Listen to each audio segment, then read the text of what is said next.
I get a lot of people who are like, I'm going to start yoga. I just don't know when. And the thing is, your flexibility is the basis of your physical fitness. If you don't have the range of motion to do a squat, you can't do a squat with 400 pounds. I mean, if you, let's say like a manageable thing, you can't do a squat with 315 pounds if you don't have the mobility for a squat.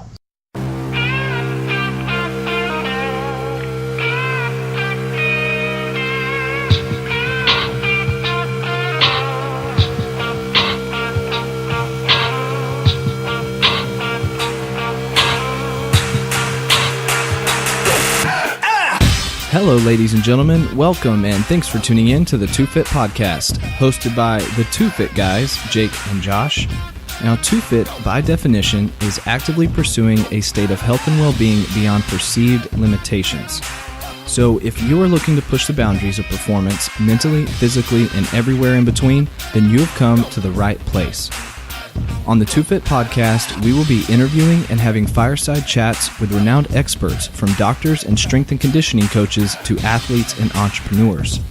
Our goal is to extract tools and tricks of the trade that you can implement, whether you're a world-class athlete, weekend warrior, entrepreneur, or grinding out the 8 to 5, all in order to assist you on your journey to becoming 2Fit.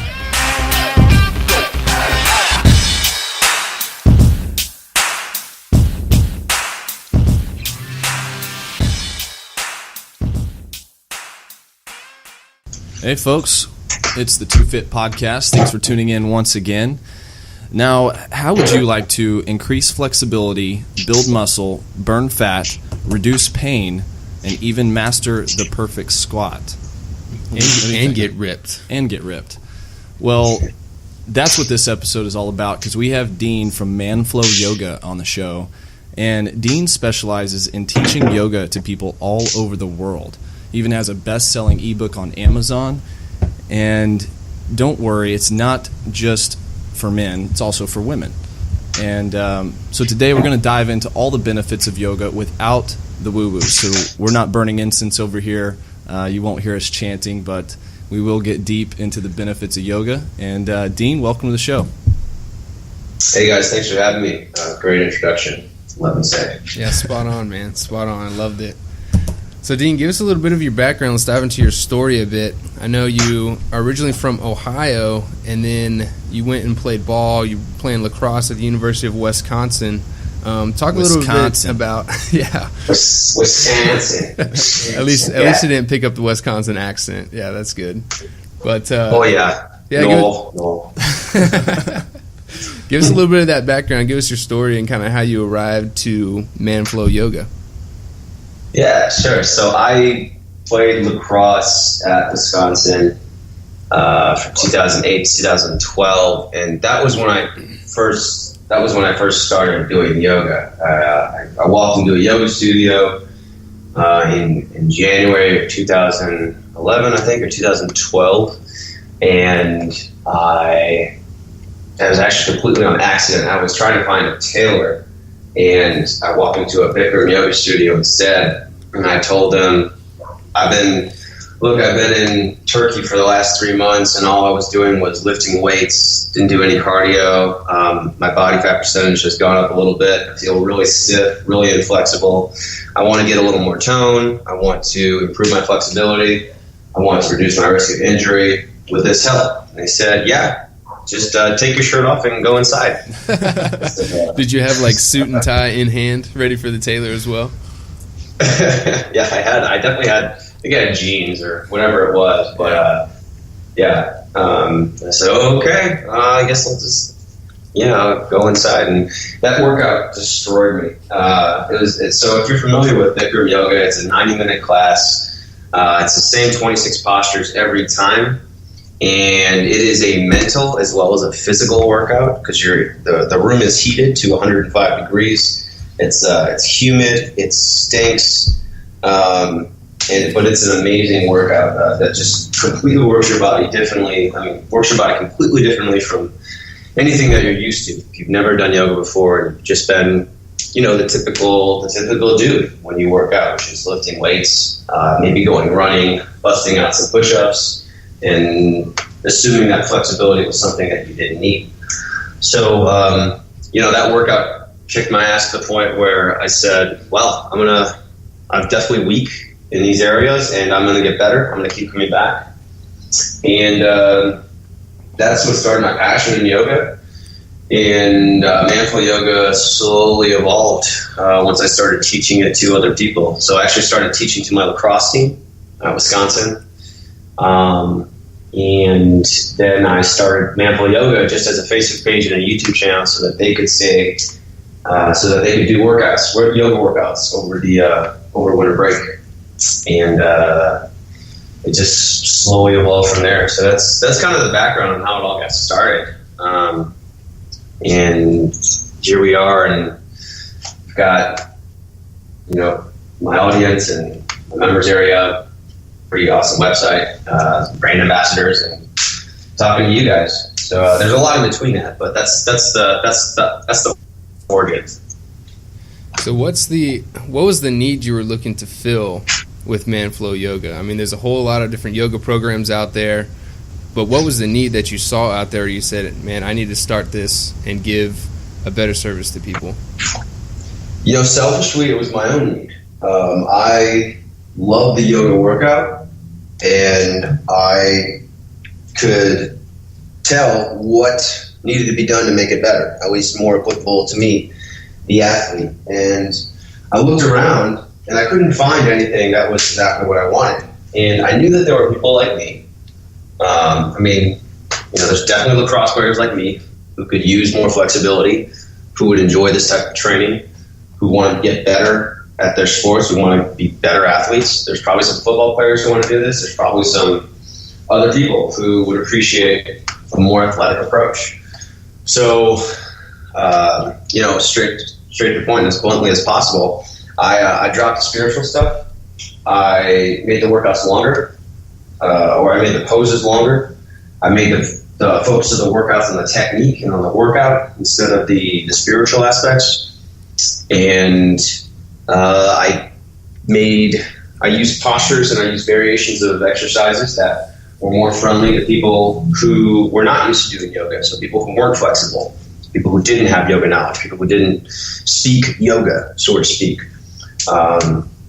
And then I realized that there were a lot of people who were like this, and people started coming in and they were like, hey, yeah, I want to do yoga, but I don't want to do spiritual stuff. Or there were even people who were coming in. I mean, we still get a lot of people who come in and say, yeah, I like yoga. I appreciate all the spiritual stuff, but I want to know that what I'm doing is correct. So I like your focus on technique. I like that you tell me why I'm doing the postures. I like that you explain the physiological benefit and how it relates to my physical fitness, and not just tell me to do something and not explain it. So the need was, there was no yoga specifically for physical fitness. There was a blend of yoga for spiritual and physical fitness. There was definitely yoga for spirituality, but there was nobody out there who was just coming out and straight saying, this is yoga for physical fitness. There's no spirituality. Because even if you talk with people who have a really fitness-centric class, they will still say, it's like, oh yeah, but part of yoga is spirituality, and it's impossible to separate it. Like, well, that's bullshit. I mean, all we're doing is a squat or a lunge. Yeah. How are we not? Why does that have to be spiritual? That'd be like you going into the weight room and then doing a bench press and then coming off of it and doing like a seated meditation afterwards. It makes no sense, right? I mean, I don't know about you, but I mean, I've seen Jake do that a few times. Yeah. Yeah, you gotta appreciate that new PR for sure. I'm just being thankful. Yeah, it's like that PR gong, you see hanging in some gyms, Yeah, perfect. That's where the changing comes in. But yeah, I mean, so that was my take on it. I'm like, well, this is working out. Why does it have to be spiritual? So I created a brand of yoga I created an approach to yoga that was friendly to people who didn't want the whole woo-woo stuff involved. So, I'm careful to say, I have to be careful because, you can't speak in negatives. So I'm careful to say this is yoga for physical fitness. This is what we focus on. And I don't really say much about avoiding spirituality, but that's what it is really. It's yoga for all the physical benefits and none of the frills. Yeah, I love that you created like your own program. Yeah. You know, what was your main influence on the poses you chose? So, I mean, anything that I found useful.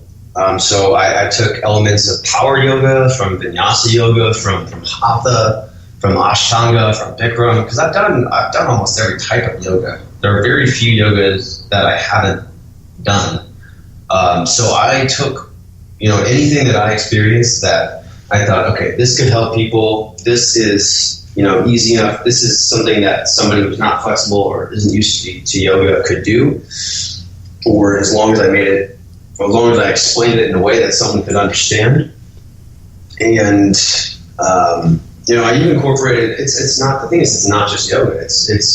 I've had it described as yoga calisthenics before, which is true, because we do stuff that's not going to be found in yoga. We do stuff that you'd find in a calisthenics workout. So, I mean, people who do a yoga class with me, they'll say, like, this is unlike anything I've ever done, and I've been doing yoga for years, because it's different. So I draw elements from all types of yoga. You're going to notice elements of vinyasa. You're going to notice elements of power yoga, of Bikram yoga in my classes, in Manful yoga sessions. But you'll also notice stuff from bodyweight exercises, from calisthenics, and even, I've even put stuff there that I did in sports training. So it's a blend of bodyweight exercises. Yeah, I think what a lot of people don't realize is that even the fastest way to get strong and build muscle and burn fat is through those isometric exercises. Right. My girlfriend's a physical therapist, so that worked out really well. But I learned a lot of stuff. I get to talk with her a lot about things that I'm, brainstorming, and she has, years of study that can help me understand things. And one thing that she talked about is, and you'll hear about through other workout programs, is the benefits of isometric strength, and it's something that physical therapists utilize to help patients recover from injuries. So to build muscle in a way that doesn't hurt or doesn't put stress on your joints. If you go out and go running, that's great for your muscles, but it's going to be, it might be a little difficult on your joints. So if you can, instead of jumping up and down or running on a trail, if you just sit down into a squat or hold a lunge, that's going to help you build strength. That's going to help you build stability without the added stress of impact. So yeah, isometric strength is huge, not just in strength but stability and joint health as well. Right, for everyone out there, just the isometrics is just holding that movement pattern, right? Yeah. So, and as that applies to what you'll find in a Manful yoga or a Manful yoga-esque workout, think of it as a series of isometric exercises. You're not moving constantly. A lot of yoga is focused on flow and integrating movement with breath, and we do that, but we hold the pose for longer than one breath. So we'll be in the same exercise for 60, 90, or 120 seconds, 2 minutes of holding. If you're watching this right now and you're sitting down in the chair, stand up and try to hold a squat for 2 minutes while we talk, and you'll see how difficult it gets.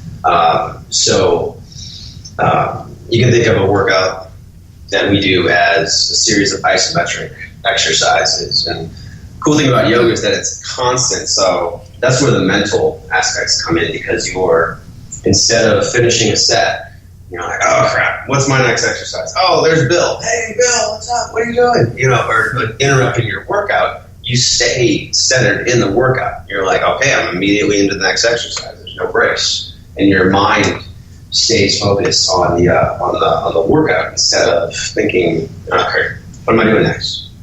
So, anyways, went off on a tangent there. But yeah, it's good. Felt relevant. Good. All relevant. Well, I'll tell you, so Josh and myself, we both grew up athletes, and kind of over the years, my main sources of workouts, they've varied. The main forms of exercise it's gone from CrossFit to we just got into Ironman training, so we've done some more endurance stuff. You grew up bodybuilding, that sort of a thing, even obstacle course racing. And so I've trained for all those different events and those different styles, and I've always viewed yoga basically as a supplement to training. I'll do yoga once a week, help with my flexibility, active recovery. Do you, obviously use this as your main source of exercise, is that correct? Yeah. Yes. 80% of what I do is yoga. Okay. How many times a week will you do yoga, or how many times a week do you recommend others do yoga? Because I know some people that, man, you talk to them, they do Bikram every day, and it's like, wow, that's a lot of sweat. That's a lot of time on that. And then some people just like to enjoy, like I like doing a 5 to 10 minute just short morning yoga routine when I wake up, just to kind of open up my body awesome. And get moving and get the blood flow going. But how often do you typically recommend people do yoga? I recommend that you do a workout specifically focused on yoga for just 2 times a week in a minimum of 20 or 30 minutes. So that's enough to really see some big benefit. That's enough to see some benefits. I'd say probably closer to 30 minutes rather than 20 minutes. But the thing is that so much of what you're doing in yoga is found in other exercise. And if you want to think about yoga as all the things that it can do for your body. So yeah, we can build core strength, we can build endurance, we can build flexibility, we can build balance. But one thing that yoga is also great for is warming up your body properly. So making sure that all the correct muscle groups are firing, making sure that your muscles are aware and that they're doing what they're supposed to do. And then also in the cool down process, stretching, doing some deep, longer holds after you work out to speed up your recovery. So even though you're only doing yoga, even if you're only doing yoga twice per week, I'd recommend doing, like you were saying, doing 5, maybe 10 minutes of yoga as part of your warm-up or as part of your cool-down in your other workouts. So making it a daily thing, even if it's just a couple of stretches or a couple of postures. And it's not just a yoga workout, you're integrating it into something else. But I think that emphasis or that focus on mobility and flexibility as a daily practice is very beneficial as well. It reminds me a little bit of the CrossFit argument when it first came out, was that, if you do CrossFit enough, it's going to translate into your physical fitness everywhere else. So if you CrossFit for these 3 months, you can run a marathon after that, and maybe that specific example isn't true, but is that what does yoga translate to the most? Will you be able to, you said you can use it for endurance, so say that specific example, could you do yoga specifically for endurance and go run, say a 10K or a half marathon versus actually going out and doing the usual, okay, I'm going to run 3 miles today, a couple days I'm going to run 5, et cetera, et cetera? There's a limit to what isometric exercise can do. So you'll probably be able to work up your heart rate. You'll be able to definitely cause enough stress on the muscles to cause them to grow. But as far as replicating the stress on your body from running or from jumping up and down, you have to do more sport-specific training in order to do that. So I wouldn't be concerned about... So just to answer your specific example, you'd be able to develop the endurance for it, but I'd worry about your ankles and your knees and your back if you were only doing yoga and then went out and decided to start running.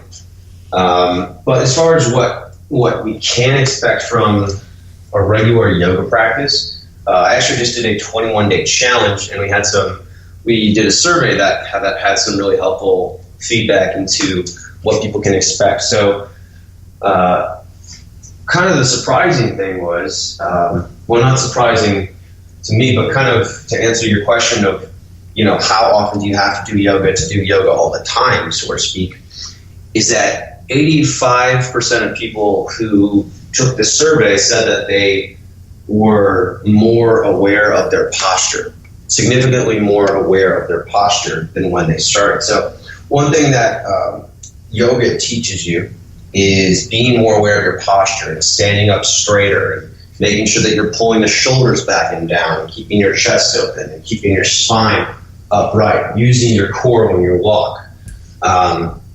Squatting properly when you're bending down to get something, keeping your chest upright, doing a good squat, making sure that your hips are opening up, keeping your knees back. So it really helps with everyday movement, with posture, and then noticing, kind of again talking about that everyday movement, noticing how everyday movement can be done more efficiently or done, kind of as an exercise. So again, bending down to get something, reaching forward, reaching up, balancing while you're standing in line at the grocery store. One thing I like to do is after I get through TSA, I like to stand on one foot and put on a shoe. I mean, there's just like things like that without using anything to help you balance. But there's things like that. The more you do yoga, the more you'll see the opportunities in everyday life to improve your physical fitness, whether that's through balance, through better squat, through better posture, through more core awareness. So that's I think the biggest thing is the posture and the improvement in everyday movements. Yeah, I love that. I think it's just becoming more aware. I love what you said about the TSA thing, balancing on one foot. But incorporating those small little changes, though, over a lifetime is massive. Yeah. Dean, this is purely... It doesn't take that long. What's that? It doesn't take that long. No, not at all. To get more aware. Dean, this is purely a selfish question, but what do you recommend? Do you have any specific poses you recommend in the morning, or for, like you touched on earlier, the warm-up or a cool-down phase of a workout? Because I just go through a few sun salutations in the morning, which are very basic, but kind of help me warm up and open up the body. Is there anything, some specific moves you would recommend for people in those scenarios? So waking up, the best way to wake up is to put your body in a vulnerable position. So when you are hunched forward or when your chest is protected, your body is saying, okay, I'm safe. I don't have to worry about, my organs being attacked at this moment. So your body slows down. When your chest is exposed, when you're open, when you're vulnerable, that means that your body's, it's speeding up. It's like, oh crap, what if someone has a spear? I mean, that's just how we evolved, going back to our paleo conference experience. But so getting your body into that position where your chest is open and your arms are up, that's going to help you wake up. So something that I like to do in the morning is just reaching my arms straight up and doing, a standing back bend. Squeezing the arms back, keeping your lower back flat, so keeping the tailbone reaching down, your feet together. And then another pose I really like doing in the morning is a warrior one with a slight back bend. So instead of warrior one and neutral spine, getting a little bit of an arch to your back and opening up your chest. You also want to think how to counter what you're going to be doing during the day and how to counter that movement. So anticipating that you'll be sitting or you'll be standing and your arms will be down at your sides, and doing the exact opposite. So lengthening your hip flexors, stretching your pecs, getting your arms overhead.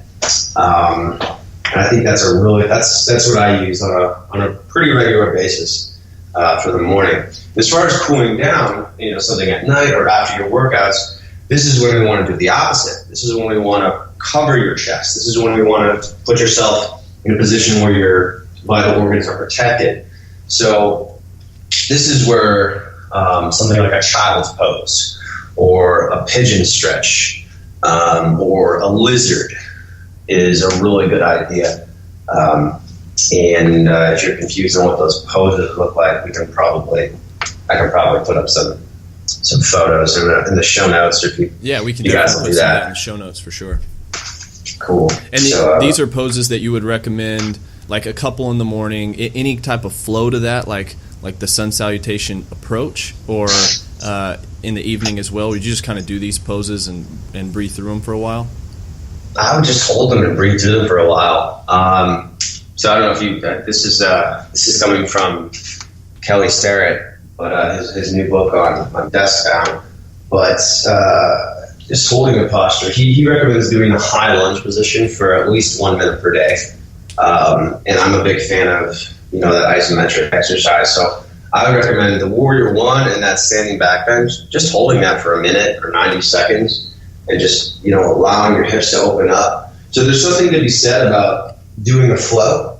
That's definitely going to help you start to connect your body with your breath, with your movement. But as far as giving your body time to open up, to increase your flexibility, to allow your muscles to lengthen and allow your chest to open up and your shoulders to stretch, you have to hold it for a little bit longer. So I would recommend just holding it for, again, a minute or 90 seconds, as opposed to integrating it with a flow. You don't always have a ground to do it on. Maybe you'll be outside on the grass, or maybe you're somewhere where you can't get your hands on the ground and do a flow. So just standing in a lunge is always an option. So I would just recommend standing up, doing it static. And that standing lunge or Warrior One, that would just be basically a forward lunge, knees not touching the ground, and arms are overhead, kind of with an arched back.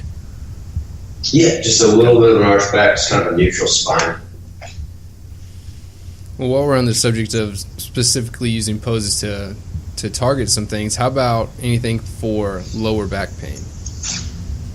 Man, lower back pain is that's I can answer. You come across it quite often, huh? There's so many causes of lower back pain that I could say one thing and it could be something else. But I mean, lower back pain is caused by imbalances in movements and lack of strength in certain areas. So if your lower back is hurting, you want to do something for your core. That's the first thing. Do something where your spine is in a neutral position, lying on your back, flat on your back, and doing things like a flutter kick exercise, or just bringing your knees over your hips and kind of making a 90-degree angle with your knees, your hips, and your torso. And then just holding that, maybe even pushing your hands into your thighs while you're lying on your back, pushing your thighs back into your hands, just to shift the focus into your core. Because lower back pain is caused by weakness and tightness. So when people have lower back pain, I say, all right, let's look at your core. And they say, my core's good. I'm like, well, probably not. Let's look at it again. And then from there, you want to look into the muscles that connect to your back. Right? So we're going to look at your hip muscles. We're going to look at your adductors, your hamstrings. We'll look at your glutes. And then we'll look at glute strength. Are your glutes engaging, or is your lower back doing the work that your glutes should be doing? So there's a lot of causes. But it really comes down to muscle activation and tightness. So just making sure that the right muscles are doing what they're supposed to do when they're working out, and that's namely the hip flexors, the glutes, the core, when it comes to inactive muscles, and then making sure that the muscles that connect to your lower back are loose. So that comes down to glutes, hip flexors, hamstrings, adductors, and then even your thoracic spine. Your rectus spinae, those muscles in your back. There's a lot of causes, but so there's no one answer that I can give you, but it comes down to just having balanced strength and balanced flexibility. No, that's perfect. I do want to kind of digress from the details of it a little bit, and I know I haven't seen any stats on this in quite a while, but there seems to be such a huge gender difference in yoga itself. I mean, I'm sure it's got to be like 80-90% of the instructors out there are women. Why do you think there is such a difference in who is using yoga on a regular basis, and what are you doing about it? So it's interesting that you bring up the instructor, because we know that, so I can tell you that the amount of men who are doing yoga, at least in the United States, probably 75 to 80%. of people in the yoga studio, so it's a little higher than you'd expect. Oh, wow. But as far as instructors, I actually haven't seen statistics on that. But I'd expect that you're probably right. And it's probably 80% in terms of male versus female instructors. And the reason for that is if we look back at the way that yoga evolved in the United States, and if you want to go more broadly into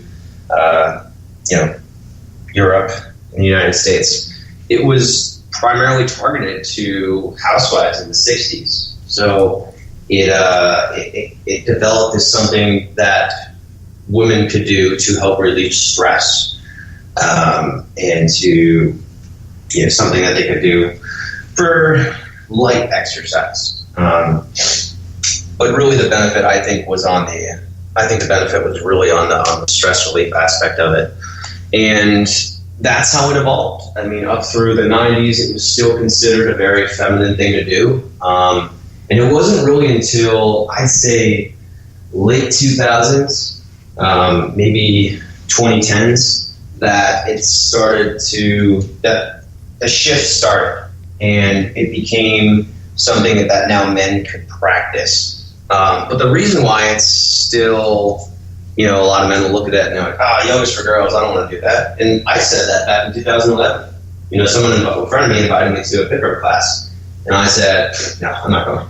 It's fun.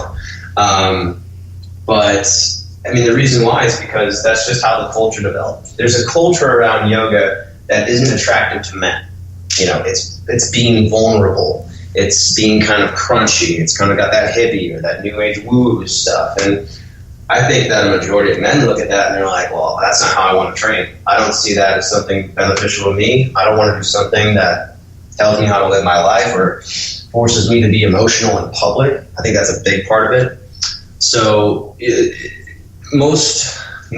way that mainstream yoga is presented to us, especially by culture, look at TV shows, the way that yoga is typically portrayed in TV shows, and the people who are typically doing yoga. I mean, you think of yoga and you're like, girl on the beach doing yoga, valley girl. I mean, just think of what you have in your head as your typical yoga person, and you're like, that's not me, right? So the reason why men don't do it is because the way that it's portrayed isn't something that's attractive to them. They don't want to do something that they can't see themselves doing and feel cool while doing it. So what I've kind of done, or not kind of, what I have done is I've created yoga in a way that guys look at it and say like, all right, that looks cool, I want to do that. Or I can imagine myself doing that.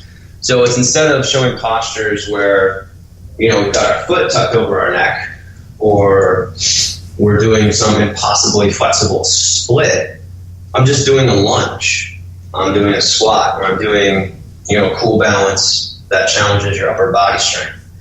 So it's really changing the perception of yoga just by putting out different images and putting out different content. But it's different content, different, sometimes deliberately polarizing content to get people to kind of say to themselves, whoa, I didn't know that yoga was like that at all. Or like, this is completely different from what I expected yoga to be. But, I think that it's extremely difficult to get people to change their perceptions, number one. And a lot of people who teach yoga are scared of offending the existing yoga population. There's this sort of number one, they're scared of losing the clients, right? They're scared of losing established clients or people who like yoga for what it is. But there's also this kind of weird sense of yoga as this sacred thing. People think of yoga. People think that 3,000 years ago, an ancient. Well, they wouldn't be ancient. They would just be a normal person at that time. But people thought that 3,000 years ago, an Indian man was standing on a mountaintop doing a warrior two pose. And that's just not true. Yoga back then, the only thing that people did was sit in seated meditation. Yoga was a lifestyle. yoga was, I don't think yoga was considered a religion. It was more of a lifestyle or a set of, practices or guidelines for, being a good person. But people still people take that into what yoga is today, and they're like, oh, it's this ancient practice. Like, no, this just started like less than 100 years ago. Yeah. Yoga is actually a blend. Yoga as we practice it now was actually something developed for a royal family. I forgot what family it was. It was in India. I forgot what palace. But it was a combination of martial arts, of stretching, and British gymnastics. So it was something that developed as something, a form of physical fitness, and then it somehow merged with the yoga as a lifestyle, or based on Patanjali's Yoga Sutras, which is kind of like the Bible of yoga, let's say. So yoga as we practice today, or as we perceive it in culture, didn't exist. It's a modern invention. So there's this stigma that yoga is this sacred thing and that we have to respect it because it's existed for thousands of years, and it's just not true. The way that we practice yoga is a new invention, and people are scared. A lot of people think that they have to adhere to the way that it's practiced now, or they're doing something wrong. And I'll even get that I'll get that feedback a lot. When I first started out, people, they have expectations of what yoga is, and they don't like it when they see something, when they see yoga portrayed as something that they don't think it should be. So I get a lot of comments like, oh, you're doing this all wrong. Yoga is not about a workout. It's a spiritual practice. I'm like, well, no, it's a workout. Just go somewhere else if you don't like it. But I still get that a lot. And I don't answer that nicely, I should say. I usually answer pretty aggressively because that's who I am. And if I want to do something this way, it's not up to you how I practice something. Yeah, so find the next studio. Yeah, go find the next studio, or go complain about the westernization of something to someone else. Well, I think that's what's really cool about what you've created is even if they come to yoga or want to do yoga with you, but they have these preconceived ideas, they can do this in the convenience of their own home or while they're on the road. Mm-hmm. They don't have to step into an uncomfortable situation. Or one that they've created in their own mind about going into a studio where you're lucky to see one or two other guys in the yoga class. And they're big and sweaty and hairy at the back and making all the noises. You know what? And they've probably been there for a while and they're used to that, and that is like their happy place. Mm-hmm. They love it now. But I'm glad you actually brought that up, because one thing that men definitely don't want to do is do something they're not good at in front of women. Mm-hmm. So, a lot of men are like, well, I don't want the spiritual. Number 2 complaint is, I don't want to do this in front of women. I don't want to fart in front of women on accident. I don't want to do something I'm not good at. I don't want to show my lack of flexibility. I don't want to, and a lot of people don't want to work out in that environment. So, yes, part of what I do is create a safe environment by allowing people to train wherever they want. If they want to do it in their gym and follow along on their phone, if they want to, train in their home and stream it from their TV, from their computer, their laptop. That way, you don't have to worry about falling over or sweating or farting, for that matter, in the privacy of your own home. And you can struggle as much as you want, and you don't have to, you don't have to be gym intimidated, or I guess yoga studio intimidated by feeling like you can't do something. So that's a big aspect as well. It's true. So what other forms of exercise do you do other than yoga? So I actually just started lifting again a couple months ago. So it's a really simple 1x20 program. So I just do one set, 20 reps, and it's about 10 exercises, just one exercise per muscle group. So I do that averaging once per week, but I skip it a lot. Once or twice per week, usually once, and sometimes every other week. And then in addition to that, I do a lot of sports training. I mean, a decent amount. So I'll go out to a field and I'll just do sprints and agility drills, and I do a lot of pull-ups. So pull-ups are something that I have a pull-up bar in my bedroom, and I do that a couple times per week. Because one thing that yoga doesn't get effectively is pulling muscles. So there's no way to mimic. No matter what you say, no matter what you argue, there's no way to mimic doing a pulling motion with resistance using just a yoga mat. So in order to compensate for that imbalance, you need to be doing some form of pulling, whether that's rowing or pull-ups, in order to keep your back strong, make sure that you're not creating an imbalance between the front and back side of your body. So I lift, I do pull-ups, and I do running, sports training. We have to dive into this a little bit more, Dean. What give us some of the details on your 1x20 program, and that's this possibly once a week routine. I'm really interested in the exercises. How long does it take? Is there a specific? Do you do this earlier in the week, later in the week? Give us some of the details on that. Sure. So actually, this is a program. I've got a friend, former roommate, who works with he is an intern, or I think he might have been hired as a strength conditioning coach for the Wisconsin athletic program. And so I called him and I was like, "Look, I want to start training again. I want to get stronger." His name is Paul. Paul. I'm going to send you this link so you can listen to this. But I called him and said, "Look, I want to start playing lacrosse again. I want to make sure my body is ready. What can you give me?" And so he said, "Well, we've been doing this 1x20 program. It's been working really well with our athletes. And the goal is you do these exercises. You just do one set. You do 20 reps, and you try to make it so that you can do all the reps, but then you slowly build, right? So if you make all 20 reps one week, the next week you go up to a higher weight.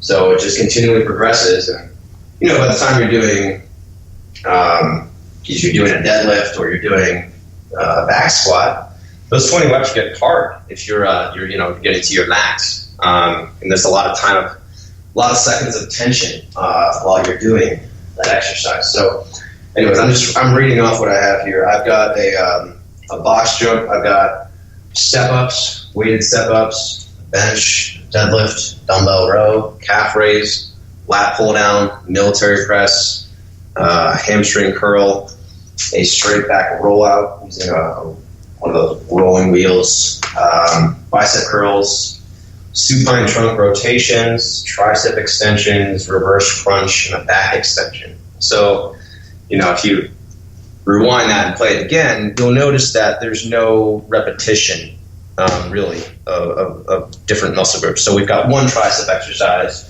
we've got one bench press exercise, we have one squat exercise, we have one lunge exercise, one deadlift exercise. So the only difference between there's a workout A and workout B. The only difference is on workout A, you do a step up and a deadlift, and workout B, you do a back squat. That's the only difference. So it's a super simple program. It doesn't take too long. It takes about 45 minutes if you're moving quickly, if you're moving efficiently, and you're getting a decent warm up before that. There's some days when I'll skip all the core stuff at the bottom because I don't want to be doing yoga, and then it takes 25 minutes. So it's a really quick workout, but it's a super effective workout. It doesn't get your muscles to the point where you're like, "Oh my God, I can't walk," but you see results. So it's a solid training program. I've been doing it for 3 months, and I've noticed my arms and my chest and my legs getting a little bigger. So it's been nice to weightlift again. I haven't been doing weightlifting for actually 3 years. I haven't done a program since 2012. Oh wow! It's the first time I've been lifting since then. Nice. Yeah, it's very the minimal effective, dose approach, and all of these lifts is what I'm gathering is as close to your 20 rep max as possible for all of these. Correct. And that I know that's kind of hard for some people to gauge. So is there a certain percentage of maybe your 1 rep max that you're hitting Like just kind of off the top of your head? Probably 60% maybe. Yeah. Is that what that's 1 by 20, right? That sounds about right. Yeah, 50 to 60, I think. And then this is something you'd alternate A and B exercises kind of every other week, I guess. So you do workout A earlier in the week and then workout B later in the week. I was doing Monday and Wednesday for a while, which was tough. But so yeah, you do workout A once in the week and you do workout B later in the week. Okay, but yeah, so that I'm would going be to a do twice a one week per plan. week. Okay. Yeah, but if I'm going to do, but if I'm only going to do it once per week, then I'll do workout A 1 week and workout B the next week. And then how many days a week are you doing like some sprint drills and stuff at the track? Try to do twice per week, and I make it a constant exercise. So I do a shuffle, a side shuffle, react. I do a lot of dynamic warm up, probably 10 minutes of dynamic warm up. I'll do jog to sprint. We'll do some cone drills. So I actually do this with I started playing lacrosse again this season. So this is something I'll do with my men's lacrosse team, a couple guys from that team. So we'll set up cones. Actually, we just use our shoes, but we'll set up our shoes and do, sprint here, back pedal here, side shuffle here, sprint there. So little quick exercises like that. 50-yard sprints, 40-yard sprints, 90-yard sprints. But it's constant. So we try to, it doesn't last longer than an hour, but we jog. If we're not doing something, we're jogging, and we keep it constant. So. And then you're doing yoga on those days as well? Yeah, I'm typically doing yoga. I'll do yoga at the beginning of that, and I'll do yoga at the end to stretch. And then, I'll typically do like a 45-minute yoga session at the opposite end of the day. Cool. Now, what would you say to if someone says, well, you're not getting in a lot of the strength work, what would you say to someone that says you still need a couple of these max lift days a couple times a month? I think that as long as I am doing something where I am reaching that muscle fatigue, I think that I'm getting the benefits of maxing out in my 1 by 20 program. Honestly, I mean, I'm doing it, and I can't do anything else. I completely max out. I mean, if you're doing a weight higher, I mean, I know that you're not using as much weight as possible, but still, if you're doing 20 reps and you're getting to rep 14 and you're barely getting it up, you've got 6 more, you're getting a lot out of that. And so I think it also depends on what your goals are. So for me, my goal is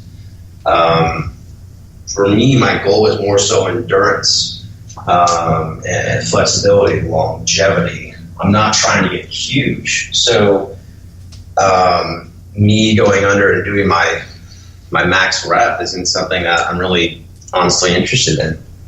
So yeah, and I asked to play devil's advocate because a lot of guys want to be in the gym 5 or 6 days a week. They want to go heavy, but I love your approach of, like Jake said, that minimal effective dose, throwing in the sprint drills, doing the yoga. I love all the multiple disciplines. Well, here's the other thing: when you go up in weight, your form goes down. If you're getting higher and higher in weight and you're not looking at your form and you're just doing as much as you can, you're not doing yourself any favors. You're hurting yourself. So, I try to keep my weight minimal. I mean, so just to give you an idea of what kind of my strength is, I've been repping out my deadlifts at 145 pounds, and then I switch after 10 so that I'm getting an opposite grip, which is not much at all. Most people, when they do a 10 rep of deadlift, they'll do I think like standard weight would be 225. But you have to understand how slow and controlled I'm going. So I did a contest at the Paleo FX conference, and you did your body weight, as many reps as you could in 2 minutes. And I weigh about 165, I think 167, so they bumped me up to 170, and I did 60 reps in 2 minutes. but all I'm doing is 20 reps when I work out. So that just shows you the difference between how slowly and how controlled I'm usually training versus what happens when I max out. So you have a lot of time under tension. That was another thing I wanted to ask. You're focusing, like, the time under tension or lack thereof, depending on the movement, is just as essential as the movement itself. What is your time under tension? Do you have are you kind of counting seconds? What's the pace you're going on those? It's a good question. Sorry, that's kind of a long-winded question, but no, you're fine. I say that I probably aim for 4 to 5 seconds on concentric and eccentric. I'm probably doing a breath down and a breath up. That's where the yoga comes in. I'm making sure that I'm breathing normally, breathing longer, and matching my breath to my movement. So, yeah, if every exercise is long. If you think about it, you're one set of 20 at that kind of attention. You really break it down. Most people are going in doing 4 sets of 5 sets of 4, 3 sets of 10. You're definitely hitting just as much work in a shorter amount of time. There's some people that are breaking it up.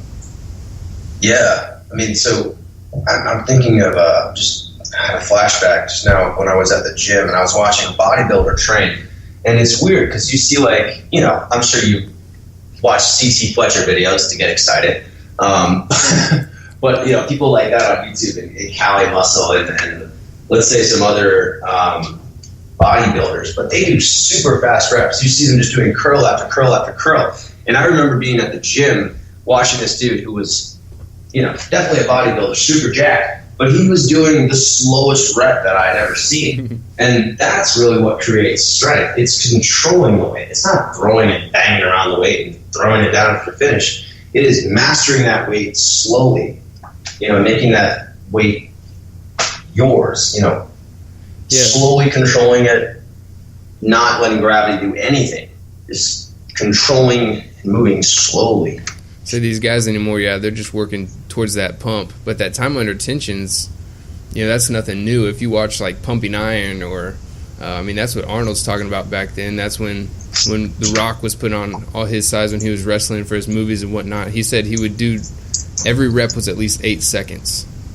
Wow. Up and down. He was just making sure, he said that's how you get them to grow. That's like people have asked us, how can I do more pull-ups? And you tell them, well, hop on the top of a pull-up bar and then lower yourself as slowly as you can. Just do negatives, Exactly. Interesting stuff. Well, what does a Man-Flow yoga diet look like? There's actually a Man-Flow diet book. Shameless plug. Shameless plug. But it is, so the Man-Flow diet, and this is what I do, but it's very focused toward maintaining energy. It is all about maintaining energy. It's pretty ketogenic, and it's about making sure that whenever you eat something, it is fueling you. It is not bringing you down. So, I wouldn't say it's paleo because I do this without regard to paleo. I just do this because this is what feels good. But I try to have the same foods every day. Keep it stupid simple, or simple stupid, whichever one. But I have eggs with broccoli, spinach, sweet potato, and sauerkraut. There's this awesome company called Cleveland Kraut, where I grew up, and they make sauerkraut creations that are not disgusting. They're just extremely tasty. And I have one that's called curry kraut. And so it has turmeric, it has a lot of anti-inflammatory benefits, and it just tastes fantastic. So I put that on top of eggs. For lunch, and then after that I'll have my bulletproof coffee. So, mix in some MCT oil, usually ghee. I try to not do butter, I try to do ghee instead. And then whatever coffee that I have. Tried Caveman coffee, they're pretty good. And then there's a local brand of coffee in Austin called Cubee, Cubee, that I love. And then for lunch, I'll have spinach, broccoli with salmon and sweet potato. I have sweet potatoes literally just lying around on the counter. I cook them and I just leave them there because I know I'll eat them within 2 days. And then for dinner, it's fish, vegetables, and fish and vegetables, maybe some, and sweet potato. Yeah, if there's any sweet potato left, there'll be some sweet potato involved. Or I'll have, I met this, when I was at the conference that we met at, Paleo FX conference, there was a Montana bison rancher, and I ended up ordering 10 pounds of grass-fed bison meat. So I've got a bunch of steaks in the freezer, and sometimes I'll sub that in for the fish. But it's just a super simple diet. No, very rarely having any fruits or simple carbs, because as soon as I have those, and I'm sure you guys notice this too, but as soon as you have them, you're like, oh crap, I'm tired. Yeah. Or like, I'm hungry. Why am I hungry? I just had tons of food. I'm fine. But yeah, so that's what the diet looks like. Simple and pretty keto. That's great. You seem to have that pretty dialed in. Do you even track your macros or even need to? You probably have it figured out. No, I don't. And that's kind of what I teach to the people that I train, people that I'm working with directly, and then the people that I'm working with, not on a case-by-case basis. But I find that if you're tracking it, you think about it more, you worry about it more. It's not as fun. It's maybe not sustainable. So yeah, I've never tracked anything. It's more based on how does my body feel, rather than how many. I couldn't even tell you about macros. I study what I need, and I teach people after I've learned it and I mastered it myself. But as far as counting your macros, and if it fits your macros, I could probably just direct you to the people to talk about it. But I have no idea about it because I don't do it. I don't eat it. Yeah, it's just being in tune with your body and how you feel, what you need, and based on your goals. It's great. What you use any specific types of supplements on a daily basis? Woo, yes, I do. I'm a big fan of natural stacks right now. I'm a big fan of natural stacks and my natural force. So natural stacks has, or Siltep, which is fantastic. They also have something called MagTech, which is good for helping you on. It's a magnesium supplement, helps with sleep, helps with winding down. I also have My Natural Force. They have a pretty good alpha. They have an alpha strength supplement. So I've noticed that helps with decreasing my recovery time. I also take turmeric at night. So just like I think it's Gaia Foods. It's the company that I use.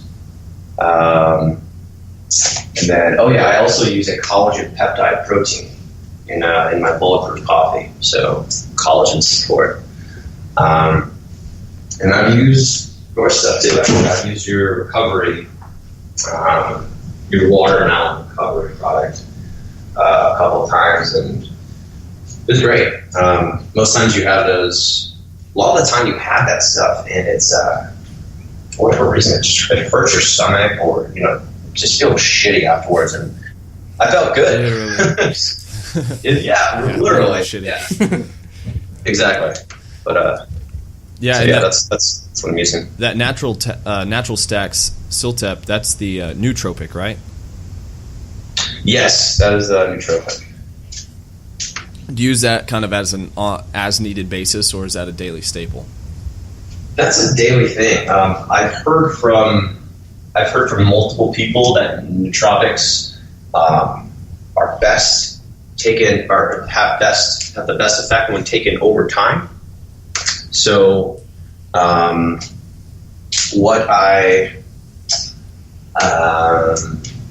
take it every morning with a glass of water when I wake up. That's my other thing. I have one of those Kangen water machines. So alkaline water, 9.5 alkaline water, with sea salt and then with Siltep every morning. Nice. And a nootropic, for those out there, they've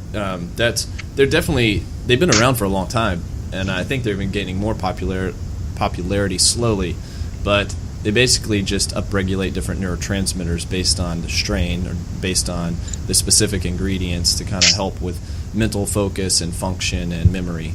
It's cognitive enhancer. Yeah. Well, Dean, let's transition a little bit into manflowyoga.com. By the way, you have an awesome website. Definitely going to link to it in the show notes and show people there. There's also an image there of Dean's perfect squat, literally, I'm not exaggerating, and pretty awesome program there on how you can help or find your perfect squat. But I love the layout you have for people on just kind of the starting, like on your training tab. I'm looking at it right now, and you can we'll send people there. But you got the start now 10-day trial. And then it kind of just goes on from there into the members area and a little bit of the mobility project. Could we touch on maybe a couple different of those programs you have for people? Mm-hmm. Yeah, so I've got, let me start with Yoga Basics. So Yoga Basics for Men was a book that I wrote in 2014. When I released it, it went to #1 in 4 categories on Amazon. So men's health, yoga, I think health, and I think it got it might have got #1 in the health and fitness overall category actually as well. And I think, and then men's health in general. And anyway, so 4 different categories, #1 when it went out. And I made a workout program based on that. It's called the Yoga Basics for Men Starters Package. So that's how I get people started in yoga. So a guide to teach you how to do yoga, how to do the postures, what they're affecting, and a practical benefit. So there's that. For people with more specific focuses, my most popular program, which I just released in March, is called the Mobility Project. And this is something that's completely unique. I haven't seen this done by anybody else. And this program integrates self-myofascial release techniques with yoga and bodyweight exercise. So what that means is we're using self-massage techniques like rolling on a lacrosse ball, using a foam roller, using a tool that's called a knot out. This is a company that I work really closely with. So using these tools to help address restricted muscle tissue. So, and then after we do that, so we do about 20, maybe 30 minutes of self-myofascial release. And then from there, we move into yoga exercises. So where you're strengthening your body, but also working into the maximum range of motion. So think of getting as deep as you can into a lunge, or as deep as you can into a squat. And then finishing up with some deep stretches, so longer holds, restorative stretches. And the result is that you're greatly increasing your flexibility. So this is a program that I've had a lot of fantastic feedback from people who have been doing yoga for months or years, and they're like, I just can't get more flexible. It's just not working. And they do this in 2 days. They're like, holy crap, I haven't seen gains like these ever. So it's a really powerful technique, and if you're just interested in getting straight to improving your flexibility, this is what I'd recommend. And the Perfect Squat is a program that I came out with in, I think, January, December.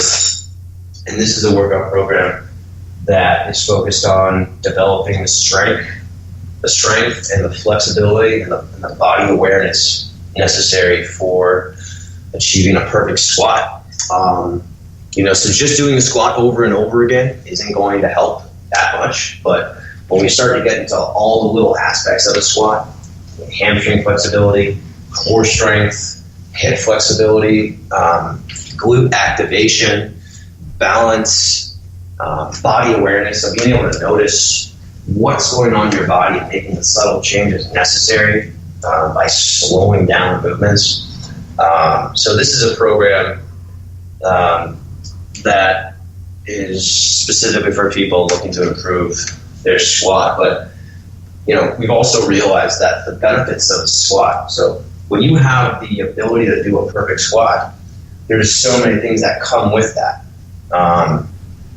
Core strength, hip flexibility, hip range of motion, glute strength, and this leads into relieving lower back pain. This leads into being able to run more efficiently. It means having a better deadlift. It means being able to balance, being able to do one-legged squats. So, the goals of the program are working toward getting a better squat, but, the indirect benefits are just so much more than that. So, that's a program that I'm also really, really proud of. And then you also have the app, right? The Manflow Yoga app, which people can kind of just take with them everywhere. And even if it's online or the app, it just allows you, once you are in the program, allows you to just hop around and do what you need based on your goals, right? Yeah. So the app is a super simple app that includes poses and routines. So if you're not sure about how to do a pose, you just go into the pose section. You click it, it shows you multiple pictures, multiple angles, and then it tells you a step-by-step walkthrough of the technique. It also includes a routine section. And the routines are kind of cool. I named them after certain situations. So it's like 5 minutes of like, today was effing horrible, or because F today, that's why, or ouch, my lower back. So, the workout titles are pretty cool. And then, even with with those other workout programs that I mentioned, those are all available on your phone as well. Once you purchase those, you get access through your phone. So it's super simple to use all the stuff that we do wherever. On your phone, on your smart TV, on your laptop. A lot of the premium programs, the ones we just mentioned, those ones you can download as many times as you want on as many different platforms as you want. So you can have it on your phone, you can have it on your computer, and you don't even need the internet to access it. Man, that's awesome. You got a lot of great content out there. We'll definitely link to all that in the show notes as well. And I believe you're at Manflow Yoga across all social media platforms. Is that right? Yep, Manflow Yoga. That's it. Awesome, man. Let's see. You want to leave people with just a few tips that they can take with them to improve their mobility? Yeah.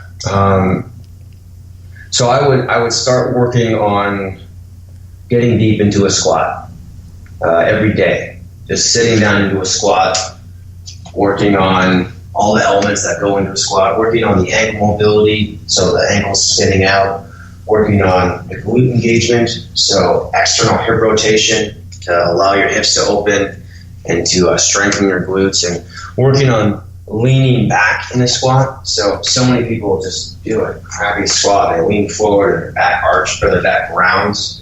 So, focus on getting deep into a squat every day. I would also say, don't worry about where you are now, because everyone had to start somewhere. So don't be intimidated by it. I get a lot of people who are like, I'm going to start yoga, I just don't know when. And the thing is, your flexibility is the basis of your physical fitness. If you don't have the range of motion to do a squat, you can't do a squat with 400 pounds. If you, let's say like a mantra thing, you can't do a squat with 315 pounds if you don't have the mobility for a squat.